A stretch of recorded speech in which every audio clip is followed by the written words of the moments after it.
Okay sir. ఫైనల్‌గా మా ఇంతకుముందు చెప్పుకున్నట్టు రాజమౌళి గారు ఈ ఈవెంట్‌ని ఇంత తొందరగా ఎందుకు ఏర్పాటు చేశారు అన్న దానికి మీరు చెప్పారు గదా!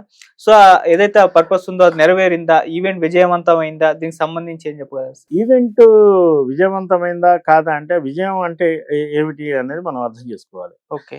రాజమౌళి సినిమా టైటిల్ రివీల్ చేయాలనుకున్నాడు. హ్మ్.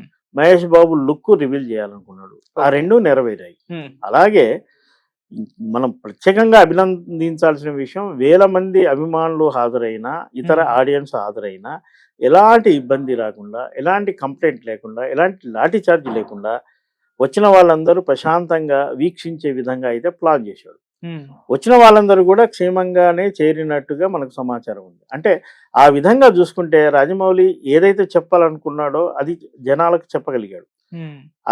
అదే విధంగా సాంకేతికంగా కొంత ఇబ్బంది రావచ్చు. టెక్నాలజీ ఎప్పుడూ అలాగే ఉంటుంది. ఓకే. మనుషుల వల్లనే ఇబ్బంది అయినప్పుడు టెక్నికల్‌గా కూడా కొన్ని ఇబ్బందులొస్తాయి.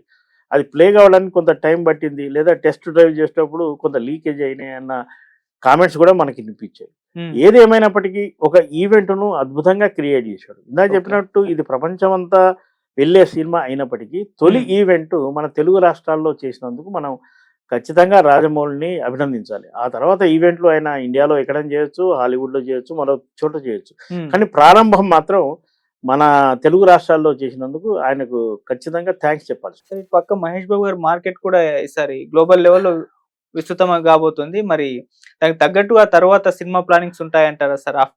ఈ సినిమా తర్వాత? ఇప్పుడు రాజమౌళి సినిమాల్లో చేసే హీరోలకు వచ్చే సమస్య అదే. హ్మ్. అమాంతం మార్కెట్ పెరిగిపోతుంది. ఓకే. ఎందుకంటే ఆ సినిమా అంత రెవెన్యూ తెచ్చిపెడుతుంది.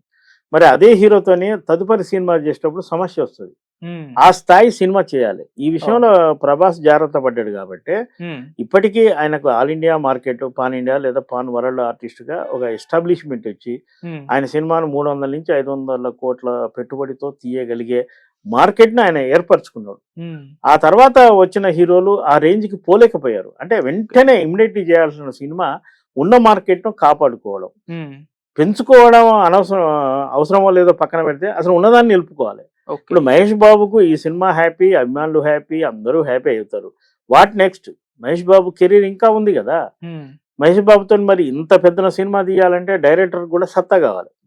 Just revenge formula heroine tease చేయడం అంటే వర్కౌట్ కాకపోవచ్చు. మరి ఓకే. ఈ విషయం కూడా మనకంటే ఎక్కువ 'మహేష్ బాబుకి' కూడా లేదా ఆయన సన్నిహితులకు కూడా ఆలోచించి ఉంటారు.